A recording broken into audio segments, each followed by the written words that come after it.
이 시각 주요 뉴스입니다. 북한이 고체 연료를 사용한 신형 대륙간 탄도미사일을 처음으로 시험 발사했다며 영상을 공개했습니다. 이에 대응해 미국 전략폭격기 B-52H가 9일 만에 한반도에 다시 전개돼 강력한 확장 억제 의지를 드러냈습니다. 민주당 전당대회 금품 살포 의혹을 수사하는 검찰이 당시 송영길 캠프에서 조성된 돈 봉투를 90개로 특정했습니다. 검찰은 국회의원들에게 돈이 전달되는 과정에 송 전 대표의 보좌관이 관여한 것으로 의심하고 있습니다. 백현동 개발 비리 의혹과 관련해 이재명 민주당 대표의 선거대책본부장 출신인 김인섭 전 한국하우징기술 대표가 구속됐습니다. 이에 따라 이 대표 측을 겨냥한 검찰 수사도 속도를 낼 것으로 보입니다. 미국 정부의 기밀 문건 유출은 1급 비밀을 볼 수 있는 사람이 너무 많아 예고된 사고라는 지적이 나옵니다. 추가 유출 가능성도 제기되는 가운데 바이든 대통령은 군과 정보 당국에 민감한 정보의 배포를 제한하고 안전을 강화하라고 지시했습니다. 프랑스 헌법위원회가 정년을 기존 61세에서 2030년까지 64세로 연장하는 내용의 연금개혁 법안이 헌법과 합치한다고 판단했습니다. 정년 연장에 반대하는 노동총연맹은 노동절인 다음 달 1일 대대적인 반대 시위를 예고해 긴장이 고조되고 있습니다. 네, 굿모닝 YTN 2부 이어갑니다.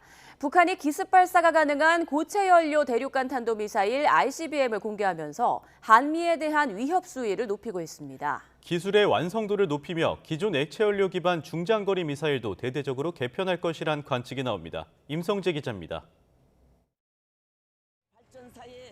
발사관체로 이동식 발사 차량 텔에 실려 산과 저수지로 둘러싸인 발사장으로 들어선 미사일.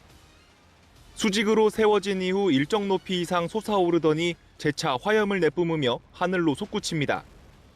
북한이 공개한 고체 연료 신형 대륙간 탄도미사일 화성 18형입니다.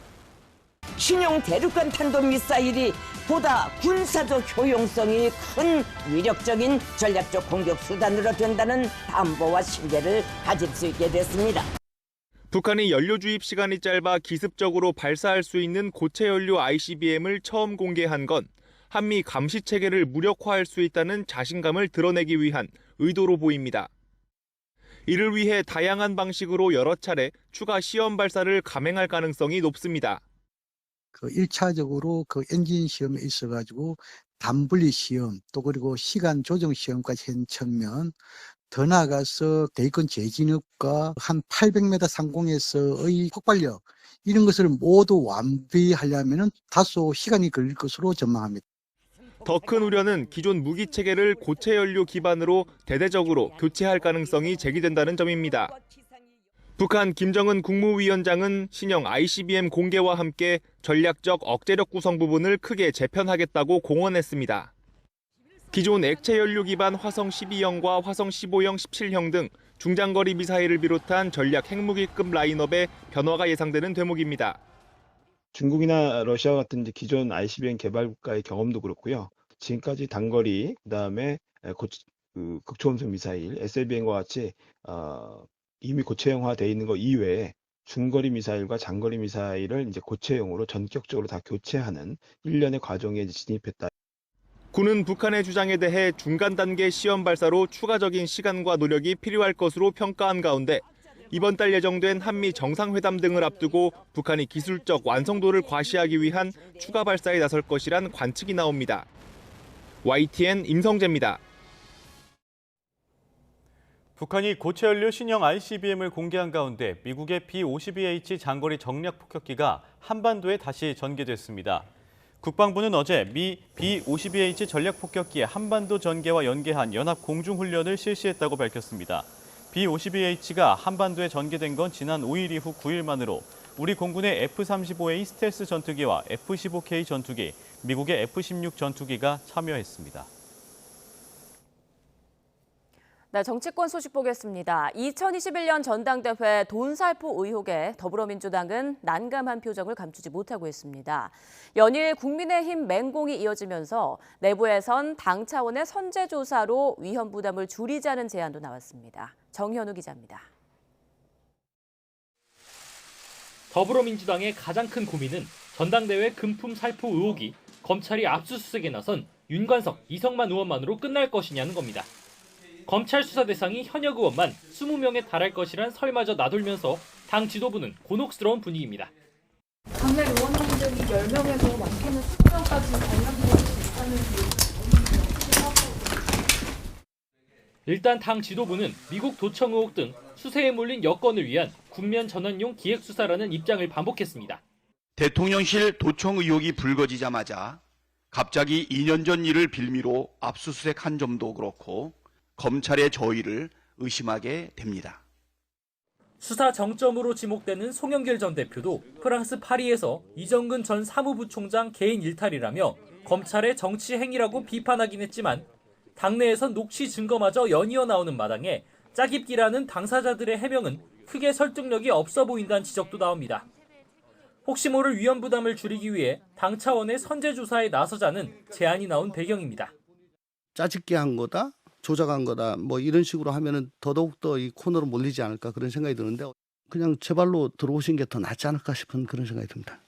국민의힘은 이재명 대표를 넘어 민주당 전체의 사법 리스크라며 연일 맹공을 퍼붓고 있습니다.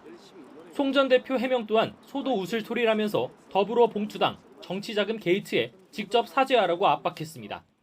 당선된 다음에 사무총장을 사무부총장으로 시킨 사람이 무슨 짓을 했는지 모른다. 그거 지나가는 소도 웃을 일 아니겠습니까? 검찰 수사가 진행되면서 현역 의원에 대한 체포 동의안이 날아들거나 금품수수 의원들 명단이 공개될 경우 파장은 상당할 전망입니다. 특히 이 대표를 향한 검찰 수사처럼 구체적인 물증 여부가 중요한 만큼 민주당으로선 당분간 사태 추이를 지켜볼 수밖에 없을 것으로 보입니다. YTN 정현우입니다. 지난 대선 과정에서 허위 발언을 한 혐의로 재판을 받는 더불어민주당 이재명 대표가 네 번째 재판에 출석해서 한때 측근이었던 유동규 전 본부장과 다시 마주했습니다. 유 전 본부장은 고 김문기 처장이 이 대표를 존경하고 칭찬을 받으면 자랑을 했다며 이 대표의 인간관계는 달면 삼키고 쓰면 뱉는 것이냐고 직격했습니다. 최민기 기자입니다. 이재명 민주당 대표가 네 번째 열린 선거법 위반 사건 재판에 출석했습니다. 지난 출석 때와 마찬가지로 취재진 질문에 아무 말도 하지 않았습니다. 김문기 처장과 따로 통화까지 하셨던데 정말 기억 안 나십니까? 김인섭 씨 영장 심사 있는데 이에 대해서 어떻게 생각하실까요? 이 대표는 2주 전 지난 재판과 마찬가지로 증인으로 나선 유동규 전 본부장과 법정에서 다시 마주했습니다. 유 전 본부장은 이 대표가 성남시장 재선 이후 자신의 임기 안에 대장동 사업이 착공될 수 있게 일정을 당기라고 지시해 실무 책임자였던 김문기 전 처장이 여러 차례 관련 보고를 들어갔다고 강조했습니다. 유 전 본부장은 김 전 처장이 성남에 뜰 관련 보고를 한 후 이 대표에게 칭찬을 받았다며 자랑했고 또 명절 연휴엔 개별 안부 문자를 받았다고 자랑한 적도 있다고 덧붙였습니다. 그러면서 김 전 처장은 이 대표를 참 존경하고 함께 하는 걸 좋아했는데 이들의 인간관계는 달면 삼키고 쓰면 뱉는 건지 모르겠다고 비판했습니다. 유재소 특약을 갖다가 이제 소송 걸지 않겠다. 그 특약을 갖다가 이제 받아내고 했던 것들에 대해서 이제 잘했다고 칭찬받았다. 그 이야기를 한 겁니다. 뭔가를 메모하며 유 전 본부장의 증언을 듣던 이 대표는 대장동 사업 관련 보고 과정이 언급될 때는 유 전 본부장의 얼굴을 한참 동안 쳐다보기도 했습니다. 김문기 처장이 대표님께 칭찬받아서 자랑했다는 질문. 오후 재판에는 지난 2015년 호주 출장에 동행했던 성남시청 전 공무원도 증인으로 나와 당시 상황에 대해 증언하기도 했습니다. 유 전 본부장에 대한 이 대표 측의 반대 신문은 다음 재판이 열리는 오는 28일 진행됩니다.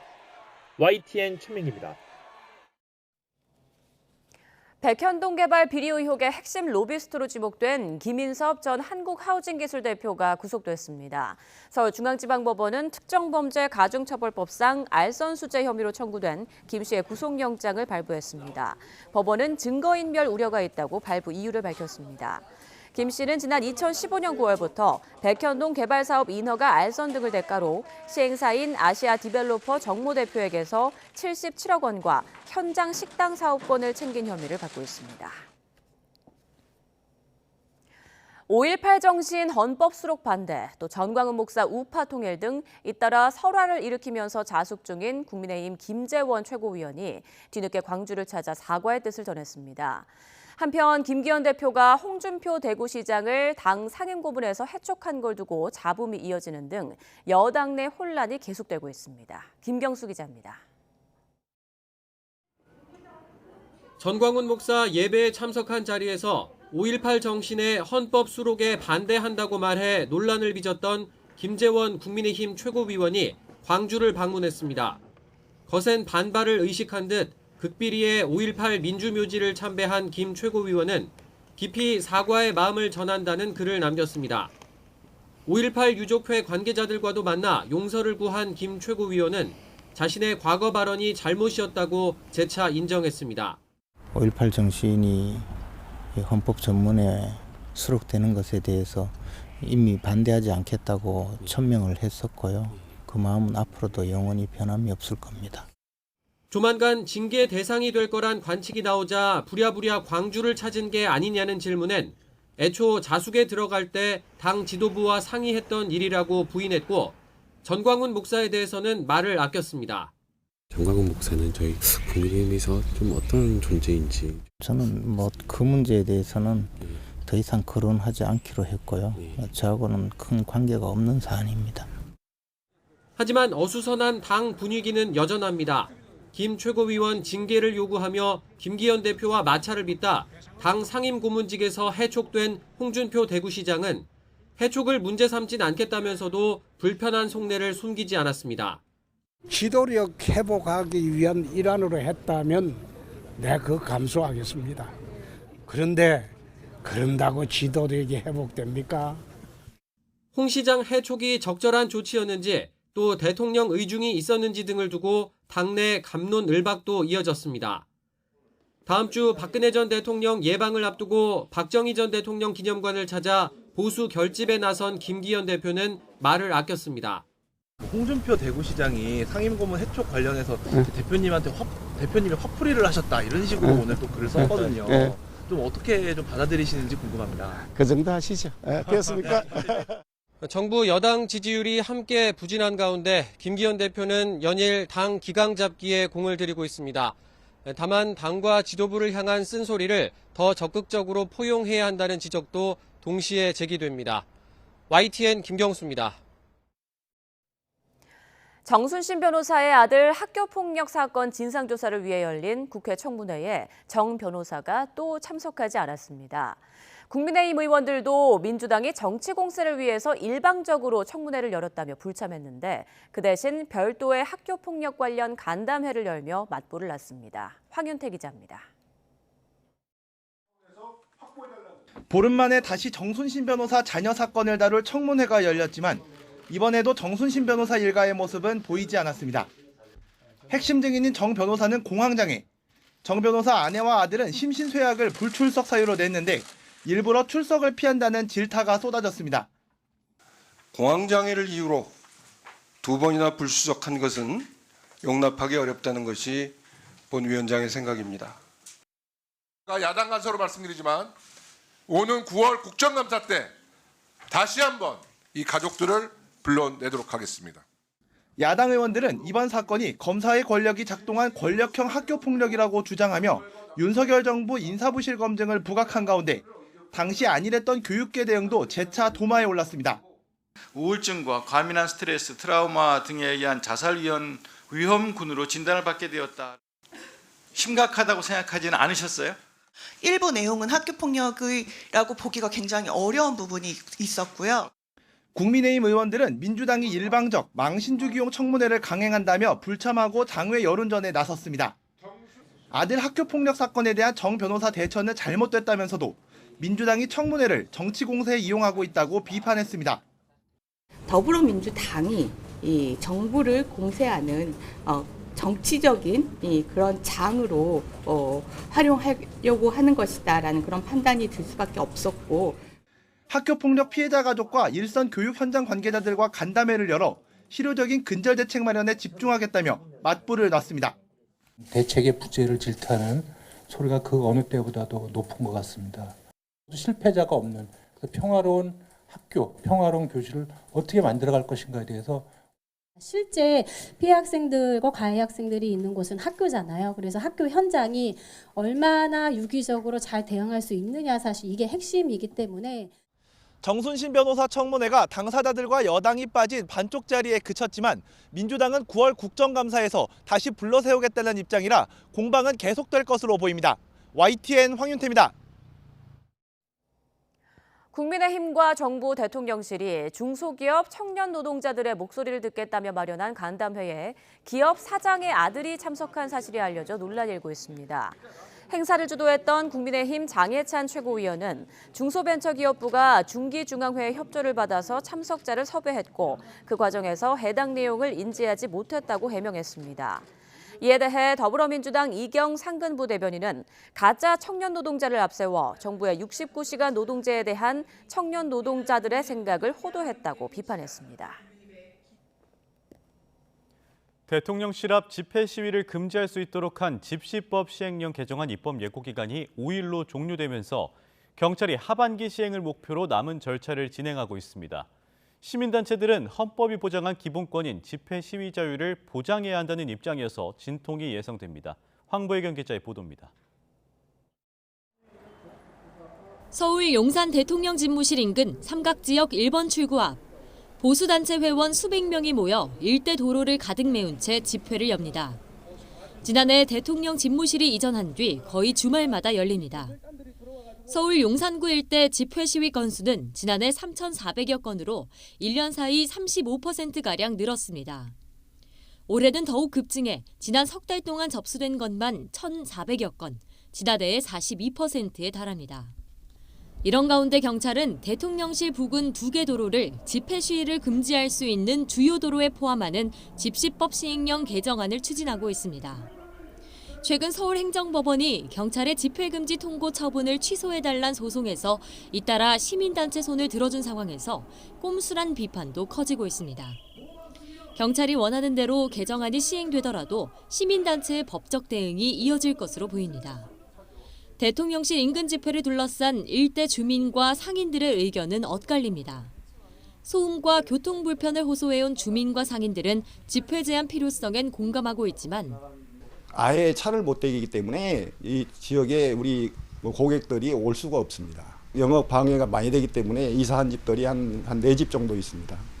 사실 제가 이제 좀 고층에 살고 있는데도 불구하고 그 집회 소리나 아니면 이제 노래를 부르시는 소리가 제 방까지도 다 들어올 때가 있어서 시위가 오히려 가게 매출에 긍정적이란 반응도 있습니다. 시위대들이 이제 단골 손님이 이제 생길 정도로 정기적으로 이제 하시니까 토요일마다 할 때는 일 매출이 25% 정도는 더 오른다고 볼 수 있죠. 경찰은 오는 7월 개정안 시행을 목표로 규제개혁위원회와 법제처 심사 등을 진행할 계획인데 개정안을 둘러싼 갈등은 앞으로도 계속될 전망입니다. YTN 황보혜경입니다. 마약 투약 혐의를 받는 고 전두환 씨의 손자 전우원 씨의 국립과학수사연구원 정밀감정에서 마약 양성 결과가 나왔습니다. 서울경찰청 마약범죄수사대는 지난달 28일 미국에서 입국한 전 씨의 모발을 채취해 의뢰한 국과수 정밀감정 결과를 최근 통보받았습니다. 음성 판정이 나왔던 간이 검사와는 달리 이번 정밀검사에서는 양성이 나왔습니다. 전 씨는 앞서 지난달 17일 마약류로 추정되는 약물을 투약하는 모습을 인터넷으로 생방송했고 귀국 뒤 경찰 조사에서 대마와 DMT 투약 혐의를 인정했습니다. 김예원 전 녹색당 공동대표가 대마를 피우고 소지한 혐의로 경찰에 입건됐습니다. 서울 서부경찰서는 지난달 김 전 대표를 마약류관리법 위반 혐의로 체포한 뒤 불구속 상태로 조사를 이어오고 있습니다. 경찰은 지난 1월 관련 첩보를 입수한 뒤 자택 압수수색 과정에서 대마를 발견한 것으로 알려졌습니다. 경찰은 김 전 대표를 상대로 구체적인 대마 입수 경위 등을 파악하고 있습니다. 공직선거법 위반 혐의를 받고 있는 현직 도의원이 이해관계가 얽혀있는 기관에 탄원서 서명을 요청해 논란이 일고 있습니다. 도의회 건설소방위원회 소속 의원이 일선 소방관들에게 탄원서 서명을 요청한 겁니다. 헬로티비 뉴스 한범호 기자가 취재했습니다. 충남도의회 A 의원이 작성한 탄원서입니다. 재판부에 선처를 호소하는 내용입니다. 공직선거법 위반 혐의로 재판에 넘겨진 A 의원은 1심에서 당선 무효형에 해당하는 벌금형을 선고받았습니다. 현재 항소심이 진행 중인 상황에서 탄원서에 동의하는 서명을 주변에서 받고 있습니다. 시작이 된 거야. 해당관이네. 선거법에 걸려가지고 탄원서 넣는다고 해달라고. 탄원서는 일부 관공서에도 돌았는데 여기엔 지역 소방서도 포함됐습니다. A 의원은 충남도의회 건설소방위원회 소속. 소방 관련 예산과 정책을 직접적으로 다루는 의원이 일선 소방관들에게 탄원서 서명을 요청한 겁니다. 그 업무상으로는 분명히 이제 어떤 관련이 있고 어찌 보면은 그게 업무상 위력에 의해서 어떤 강요 뭐 이런 형식이 될 수도 있거든요. 이에 대해 충남소방본부는 지역 소방서 차원의 일로 자신들과는 무관하다는 입장. 해당 소방서의 탄원서 전파 경위를 물었습니다. 관계자는 어려운 처지에 있다는 A 의원의 말을 접한 뒤 소방을 위해 앞으로 더 열심히 일했으면 좋겠다는 취지에서 탄원서를 내부에 돌리게 됐다고 말했습니다. 다만 서명은 자율적으로 이루어졌다고 강조했습니다. 실제로 서명한 인원은 전체 직원의 3분의 2에 해당하는 200여 명으로 파악됐습니다.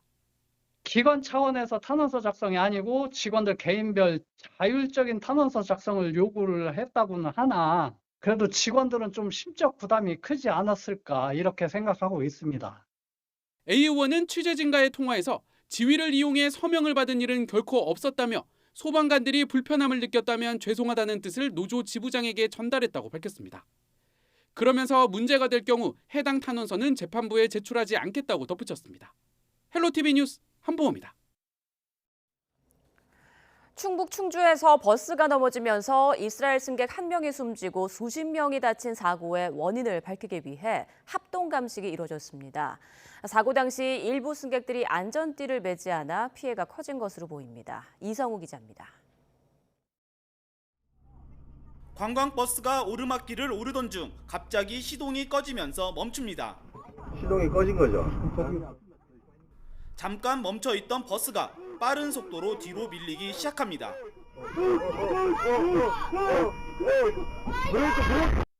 Значит, когда я упала, это было очень быстро. Сверху на меня упало две женщины. И стало очень тяжело дышать. 사고가 난 지점은 급경사의 급커브가 이어지는 구간. 제가 서 있는 곳이 사고 현장입니다. 이곳에서 버스가 뒤로 밀려 나무에 부딪힌 뒤 옆으로 넘어졌습니다. 버스가 옆으로 넘어질 때까지 이동한 거리는 60m 정도.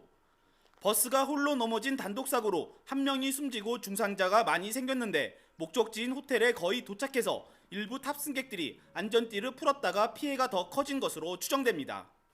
제가 일어나서 이제 우리 이제 곧 호텔 도착한다라고 할 때 그때 앞에 있는 분들은 이제 벨트를 풀고 왜 선반에 있는 짐이라던가 이런 걸 내리려고 벨트를 푼 상태고 뒤에 있는 사람들은 안 들렸으니까 그냥 그대로 있었어요. 경찰은 사고 원인을 파악하기 위해 국립과학수사연구원과 도로교통공단 등과 함께 현장 조사를 벌였습니다. 특히 버스에 장착된 내부 블랙박스 영상을 토대로 사고 당시 상황을 되짚어보고 있습니다. 안전벨트를 정확하게 맸다면 위층에 있던 사람들이 밑으로 떨어질 일이 없잖아요. 그 자리에 있으니까 아무래도 지금 같은 상황은 좀 덜 벌어지겠죠. 그래서 영상을 정확하게 분석해야 된다고 생각하는 겁니다. 경찰은 버스 운전기사 60대 남성을 교통사고 처리 특례법 위반 혐의로 입건했습니다. YTN 이성호입니다. 어젯밤 11시쯤 서울 압구정동에 있는 상가 지하 1층 음식점에서 불이 나 40분 만에 진화됐습니다.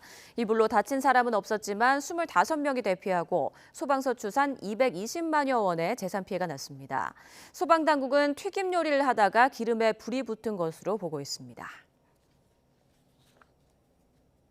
서울수서경찰서는 어제 저녁 7시쯤 강남역 1번 출구 앞 인도에 택시 한 대가 돌진해 가로수를 들이받았다는 신고를 접수했습니다. 이 사고로 지나가던 보행자 1명과 택시 승객이 경상을 입었습니다. 제주국제공항에서 한때 폭발물 의심 신고가 접수됐지만 별다른 이상이 없는 것으로 확인돼 수색이 종료됐습니다. 제주공항경찰대는 어제 오후 5시쯤 항공사 직원 A씨의 신고를 받고 일부 탑승구와 항공기를 수색한 뒤 2시간 30여 분 만에 마무리했습니다. 경찰은 휴대전화 무선 공유 기능을 통해 폭발물이 있다는 내용의 사진을 전달받았다는 A씨의 진술을 토대로 파일 전송자를 찾고 있습니다. 네, 올해 전국 산불 발생은 평년의 1.5배 수준으로 늘었습니다. 경북에서도 산불이 잇따랐지만 진화에 걸린 시간은 지난해의 절반 수준으로 줄었는데요. 올해 초 본격 활동에 들어간 119 산불 특수대응단이 큰 역할을 했다고 합니다. 이윤재 기자가 취재했습니다. 바짝 메마른 산 중턱, 줄지어선 소방대원이 땅속 흙이 드러나도록 낙엽을 긁어냅니다. 따라서 내려오는 돌이나 나뭇가지가 확실히 방아선에 걸릴 수 있도록 깊게 도랑을 파듯이 그렇게. 다른 대원들은 긴 호스를 끌어다가 펼치고 낙엽과 나무에 물줄기를 쏟아냅니다. 산불 상황에 대비한 훈련입니다. 출동이 없을 때는 이렇게 산에서 실제와 같은 훈련을 매일 하면서 현장 대응 능력을 키우고 있습니다. 지난해 울진, 영덕 등 대형 산불을 겪은 뒤 경상북도에 전국 최초로 119 산불 특수대응단이 만들어졌습니다. 경북 소방의 산불 체계는 작년 울진 산불 전과 이후로 나눌 수 있는데 전국에서 유일하게 소방에서 산불을 대응하기 위해서 만든 경북소방본부는 60명 가까운 산불 전담 인력을 배치했고 산불 진화에 특화된 장비도 갖췄습니다. 험로 돌파에 특성화되어 있고요. 그다음에 3,000리터의 물을 싣고 소방 펌프와 고압 펌프를 이용하여 산불 진화 및 민가 방어 등 다목적으로 화재 진압을 할 수 있는. 효과는 뚜렷합니다. 산불 대응단이 활동한 이후 경북 지역 산불 진화 시간은 평균 4시간 정도로 집계됐습니다. 지난해 전국에서 발생한 산불을 끄는데 9시간이 넘게 걸렸고 올해도 7시간 정도 소요된 것과 비교하면 반 정도로 짧습니다. 매일같이 반복하는 훈련과 최신 장비, 야간 진화 작업 등이 효과를 본 겁니다. 금년에도 산불이 많이 났습니다. 그러나 특수대응단들이 밤에 산불을 진화를 한 90% 정도 할 수 있습니다. 연기가 많이 잡혔기 때문에 헬기 작업을 할 수가 있습니다. 경상북도는 한 발 더 나가 한 번에 10,000리터까지 물을 담을 수 있는 초대형 소방 헬기도 2026년까지 도입해 산불 대응 능력을 키워나갈 예정입니다. YTN 이윤재입니다. 현대차 그룹이 전기차 분야의 대규모 투자 계획을 밝히면서 자동차 산업 무게추도 전기차 중심으로 빠르게 옮겨가고 있습니다. 이런 가운데 부품을 공급하는 협력업체를 대상으로 직무 전환 훈련을 진행해 호응을 얻고 있습니다. 오태인 기자입니다. 친환경 전기차와 수소차가 놓인 실습실. 노동자들이 차를 분해하고 조립하는 작업이 한창입니다. 강사의 설명을 귀담아 듣고 차를 구석구석 살핀 뒤 조심스레 부품을 뗍니다. 실습에 나선 사람들은 현대자동차 협력업체 직원들. 내연기관 부품을 만들던 협력업체가 전기차 부품을 만들 수 있도록 교육에 나선 겁니다. 앉아서 설계만 했을 때는 느낄 수 없었던 것들을 직접 탈거하고 조립하면서 느낄 수 있었고요. 그러면서 친환경 자동차에 대한 이해도가 많이 높아졌고 추후에 회사 돌아가서도 이제 이거를 활용을 해서 산업전환 공동훈련은 모두 13개 과정. 고전압 취급은 물론 주행보조 시스템 같은 전기차 전반에 대한 교육이 이루어집니다. 전기차 부품 생산을 원하는 협력업체에는 맞춤형 컨설팅을 제공하고 업무가 바뀌면서 불안을 느끼는 노동자를 위한 심리 상담까지 지원합니다. 지난해 5월 시작해 27개 업체 500명이 거쳐갔고 앞으로 400개가 넘는 협력사를 대상으로 교육을 진행할 계획입니다. 교육 훈련을 통해서 저희 부품 협력사들의 미래차 역량을 강화하고 경쟁력을 전반적으로 끌어올림으로써 저희 현대자동차의 완성차 역량을 크게 향상시키는 데 저희 교육에 목표를 두고 있습니다. 산업인력공단도 현대차의 이런 상생 노력을 인정해 우수기관으로 선정했습니다. 내연기관차에서 친환경차로 무게 중심이 옮겨지는 가운데 열린 산업전환 교육이 원화청 상생의 모범 사례가 될지 주목됩니다. YTN 오태인입니다. 프랑스 헌법위원회는 현지 시간 14일 정부가 하원에서 표결하지 않고 통과시킨 연금개혁 법안을 부분적으로 승인했다고 AFP 통신 등이 전했습니다.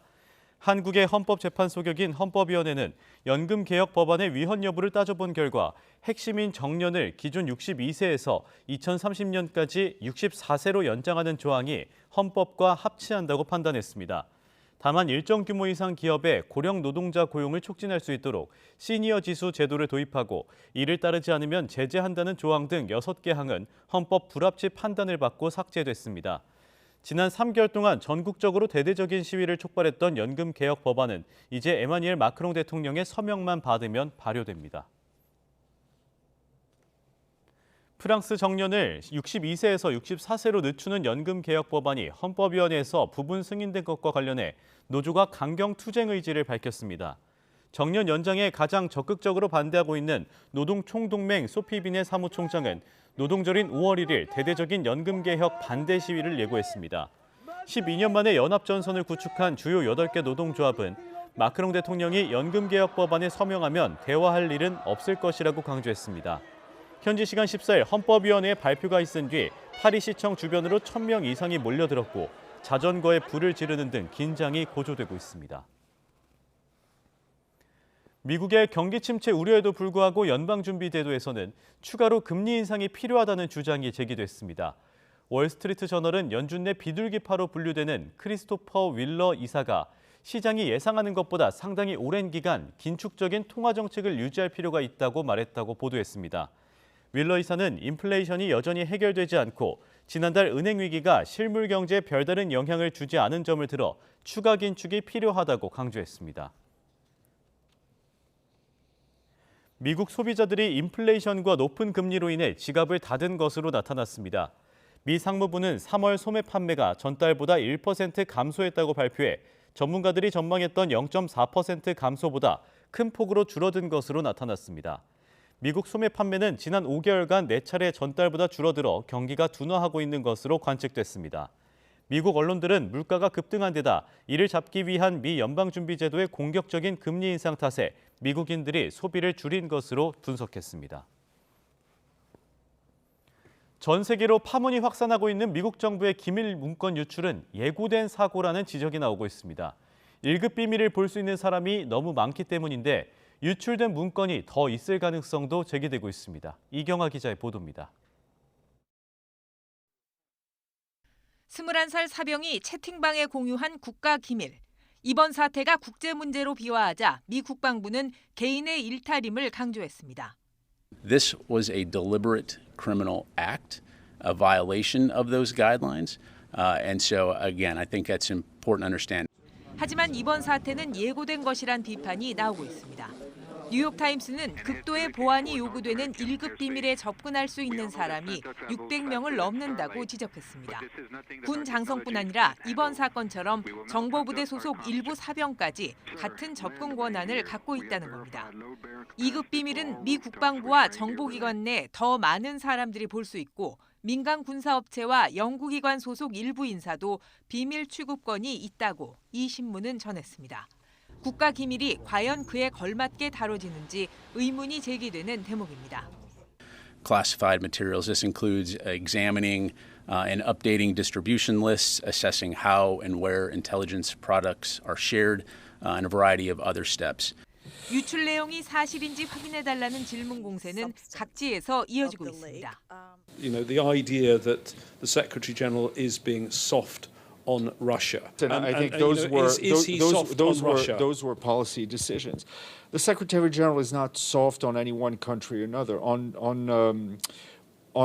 the conflict in Ukraine, he has been very clear about the violations of international law. 관계자들 사이에서는 미국 정부가 채 확인 못한 문건을 중국과 러시아 등이 이미 손에 넣었을 것이란 추측도 나오고 있습니다. 과거 정보 유출로 홍역을 치를 때마다 관리 강화를 앞세웠던 미국 정부는 이번 사태로 또다시 크게 체면을 구겼습니다. YTN 이경아입니다. 조 바이든 미국 대통령은 미국 정부의 기밀 문서 유출과 관련해 군과 정보당국의 민감한 정보의 배포를 제한하고 안전을 강화하기 위한 조치를 취할 것을 지시했다고 밝혔습니다. 바이든 대통령은 현지 시간 14일 성명을 내고 우리는 여전히 이 문건의 유효성을 확인하고 있으며 동맹국과도 긴밀히 협의하고 있다고 설명했습니다. 이어 법 집행기관이 미국 정부의 기밀 문서가 최근 유포된 것에 대해 대응하고 조사하기 위해 신속하게 행동을 취한 것에 대해 평가한다고 말했습니다. 러시아가 태평양 함대에 대한 전투 준비 태세 점검을 위해 최고 수준의 경계 태세를 발령했습니다. 러시아 태평양 함대는 일본과 영유권 분쟁 중인 쿠릴 열도 남단과 사할린 섬에서 적 상륙을 격퇴하는 훈련도 벌일 예정입니다. 김원배 기자의 보도입니다. 세르게이 쇼이구 러시아 국방장관은 우리 시각 14일 오후 3시부터 태평양 함대가 최고 수준의 전투 준비 태세에 돌입했다고 밝혔습니다.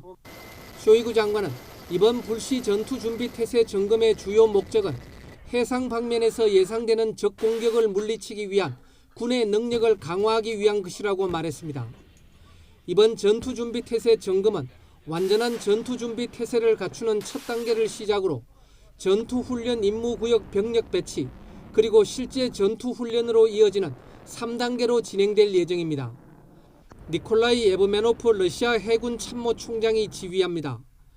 러시아 태평양 함대는 대규모 미사일과 공습 격퇴, 잠수함 탐지 파괴, 잠재적 적군의 지상 시설과 해상 공격을 물리치기 위한 어뢰 발사와 미사일 발사 등을 수행할 예정입니다. 훈련 기간 핵무기 탑재가 가능한 전략 폭격기와 태평양 함대 2회 부대에 편성된 전투기 등도 동원됩니다. 또 전략 잠수함의 전투 안정성과 무기 사용 준비 상태 등에 대한 점검도 이루어집니다. 특히 태평양 함대는 일본과 영유권 분쟁 중인 쿠릴 열도 남단과 사할린 섬에서 적 상륙을 격퇴하는 훈련도 벌일 예정입니다. На практике необходимо отработать способы действий по недопущению развертывания сил противника в оперативно важных районах Тихого океана, южную часть Охотского моря и отражение его высадки на Южно-Курильские острова и остров Сахалин. 러시아는 쿠릴 열도 남단에 대한 실효적 지배를 강화하기 위해 최근 몇 년 동안 이곳에 첨단 전투기와 대함 미사일, 그리고 대공 방어 시스템 등을 배치하며 군사 주둔을 강화했습니다. 러시아 태평양 함대는 지난 10일 연해주 인근 동해상에서 가상의 적 잠수함을 격퇴하는 훈련을 벌였습니다. 또 지난달에도 수차례에 걸쳐 동해상에서 잠수함을 동원해 칼리버르 순항 미사일 발사 훈련 등을 실시했습니다.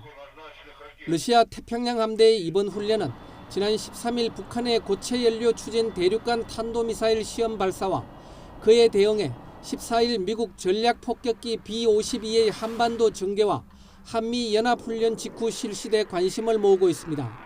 YTN 김원배입니다.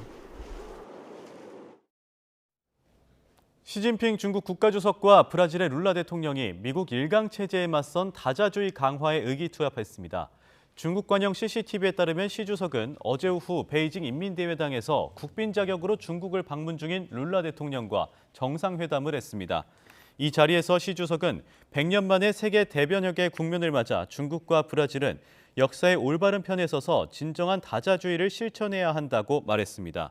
룰라 대통령은 양측은 모두 다자주의와 국제 공평, 정의를 수호한다며 브라질은 중국과 G20, 브릭스 등 다자틀 내에서 전략적 협력을 강화하고 국제금융, 기후변화 대응, 환경 보호에 대한 조율과 협력을 강화하길 원한다고 밝혔습니다. 스포츠에도 과학 시대가 열리고 있습니다. 빅데이터를 통해서 종목과 선수 맞춤형 훈련 프로그램을 제공하는 건데요. 광주에서는 전국에서 처음으로 스포츠 유전자 분석 시스템까지 도입됐습니다. 김범한 기자의 보도입니다. 빛고울 광주 스포츠 과학의 산실입니다. 40이 넘는 나이에도 전국 최정상급의 스쿼시 선수로 뛰고 있는 김가혜 씨가 훈련장에서 구슬땀을 흘립니다. 훈련적인 부분에서는 저희 스쿼시 종목에 맞게 약간 프로그램을 짜주셔가지고 훨씬 저희가 그 근육이나 인대나 이런 게 발달될 수 있게 많이 도움을 주시거든요. 훈련을 통해서. 광주 스포츠과학연구원은 지난해 전남대학교와 손잡고 스포츠 유전자 분석 시스템까지 도입했습니다. 27개의 종목 240여 명의 스포츠 유전자를 분석해 개인별, 종목별 전문 훈련을 지원한 겁니다. 올해는 특히 스포츠 영재 발굴과 과학적 훈련을 위해 광주체육중학교의 모든 신입생의 유전자도 분석을 마쳤습니다. 이렇게 우리 광주에서 다른 17개에 앞서가는 그런 모습을 보고 제가 너무 후무됐고요. 또 하여튼 그 과학센터를 충분히 활용해서 선수들 또 체력 관리 또 부상 방지 사전 예방할 수 있는 그런 부분들. 지난해 광주 양궁 월드컵 대회 때는 K스포츠 현장 지원으로 하계 유니버시아드와 세계 수영 선수권 대회 등을 개최한 스포츠 도시 광주의 위상을 높이기도 했습니다. 광주에 활력이 돋는 광주를 말 그대로 활력 있는 광주를 만드는데 크게 기여할 거라고 저는 생각하고 여러분들이 아낌없는 힘을 보태주시리라고 생각합니다. 지난 2015년에 문을 연 광주 스포츠과학연구원을 찾은 운동선수는 모두 2만 8천여 명. 학생과 일반 선수 등에게도 지원되는 빅데이터 기반의 스포츠 과학은 미래 스포츠 인재 양성과 글로벌 스타 발굴에 마중물 역할을 톡톡히 하고 있습니다. YTN 김범환입니다. 안식의 공간인 집을 기괴하고 불안정한 모습으로 표현한 미술 작품이 잇따라 등장해 눈길을 끌고 있습니다. 집을 소재로 한 이런 낯선 작품들은 가정이나 사회 공동체에 대한 연민과 경고가 담겨 있습니다. 이교준 기자의 보도입니다.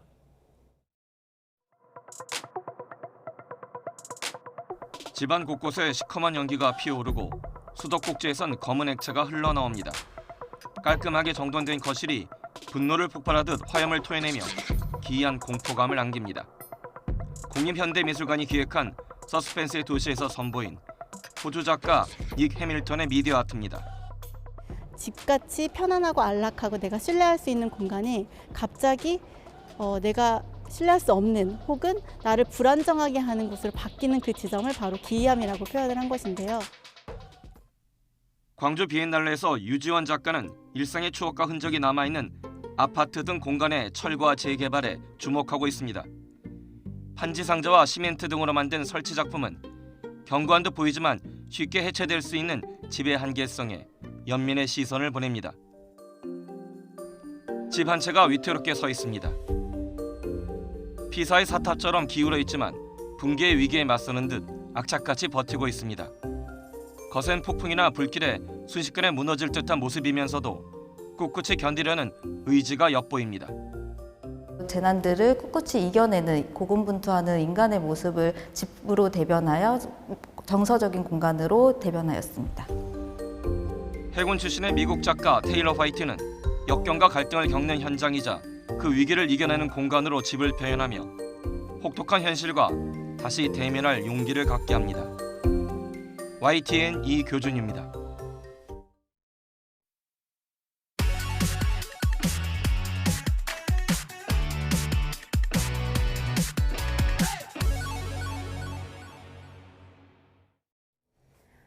새로운 농업기술이나 건강한 먹거리를 전해드리는 신농업 비즈니스 시간입니다. 오늘은 국산 콩을 이용해 영양간식 콩 부각을 만들고 있는 대전의 콩자매 이야기입니다. 오점곤 기자가 취재했습니다. 펄펄 끓는 솥단지에서 다 익은 부각을 꺼냅니다. 콩에 찹쌀가루를 2번 입혀서 만든 콩 부각입니다. 서동아, 서동주, 이른바 대전 콩자매가 콩 부각을 만들기 시작한 건 엄마가 예전에 만들어 팔던 콩 튀김 때문이었습니다. 밀가루를 콩에다가 익혀가지고 기름에 튀겨서 양념을 섞어서 반찬으로 만들어서 팔았어요.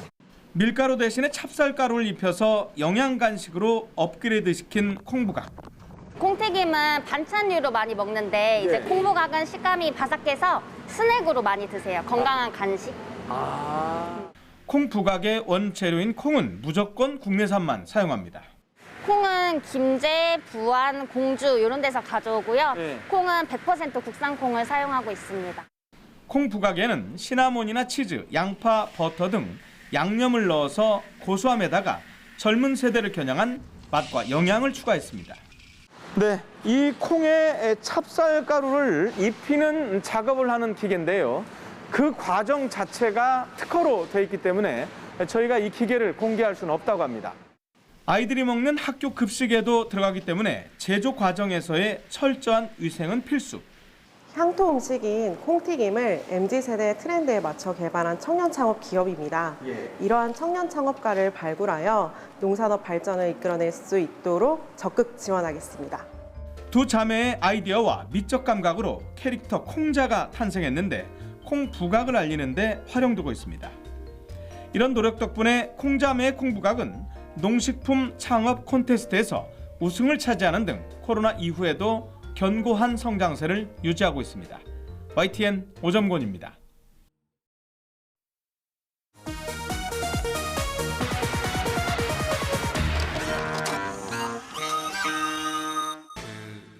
사회의 기대 속에 우리는 마침내 대학의 문에 들어섰다. 처음에 대학 들어와서 처음 느낀 거는요, 굉장히 자유롭다는 거예요. 대학생만이 할 수 있는 객기를 부려보고 싶어요. 미팅도 해보고요. 친구도 많이 사귀고. 이쁘게 하지 말고.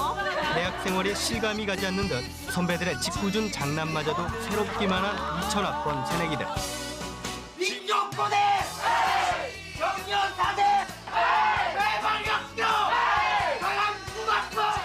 처음 참석해보는 술자리도 어색하기는 마찬가지. 주량 모르는 잔도 마다하지 않습니다. 동아리 신입회원 모집 행사가 한창인 한 대학 교정.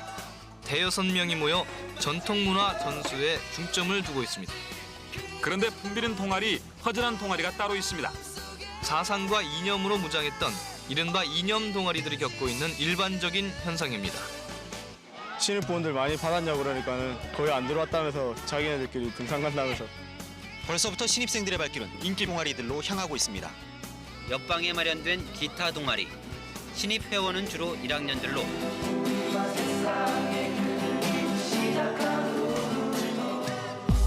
개성과 재치가 번뜩이는 동아리 모임을 통해 가슴 부푼 대학 생활을 설계하고 있는 새내기들의 모습에서 밝은 미래가 엿보입니다.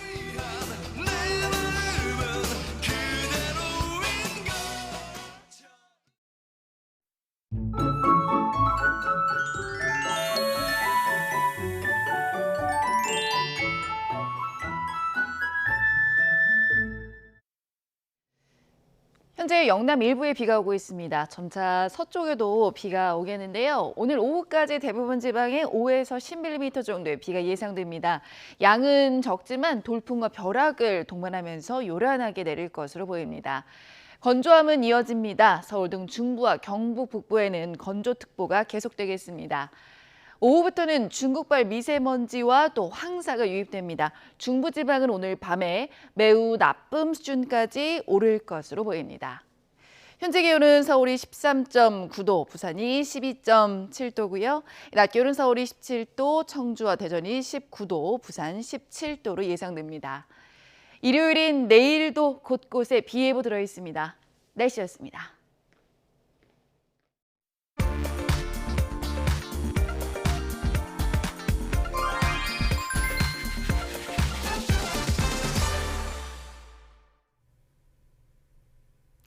이번 주말에도 나들이 차량 지난주처럼 많을 것으로 예상됩니다. 흐린 날씨 속에서도 고속도로는 다소 혼잡수준 보이겠습니다.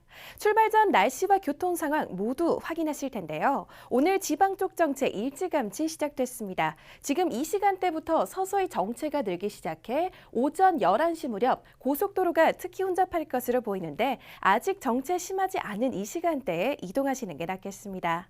남편 1시간 전쯤에 중부내륙지선 금호 분기점에선 사고가 발생했습니다. 경부선에서 바라본 사고 현장인데요. 진입로 부근 지금 2차로가 막혀있기 때문에 차로 변경 유의하셔야겠습니다. 정체는 도심 구간에서 가장 먼저 시작이 됐고요. 부산 쪽으로 짧게 막힌 뒤 경기권에서는 남사 일대 부분적으로 소행합니다. 15번 서해안선 목포 쪽으로는 순산터널 부근에 차가 많아지기 시작합니다. 이 정체 팔곡터널까지 이어지는데 오전 10시 무렵이 되면 매송이나 바람 부근에서도 특히 지나기가 더 어려워지겠습니다. 35번 중부선은 아직까지 뚜렷한 정체 구간 없습니다. 하지만 남이 쪽으로 경기 광주 일대 차가 점점 많아지겠고요. 대소분기점부터 증평까지의 정체도 점점 심해질 것으로 내다봅니다. 50번 영동고속도로의 경우 여기도 지금은 정체 없지만 둔대나 부곡 일대 강릉 쪽으로 지나기 어려워지겠습니다. 전좌석 안전띠 착용 잘해주시고요. 지금까지 고속도로 교통방송이었습니다. 네, 굿모닝 YTN 2부 마칩니다. 잠시 후 3부가 이어집니다. 함께해 주신 여러분 고맙습니다.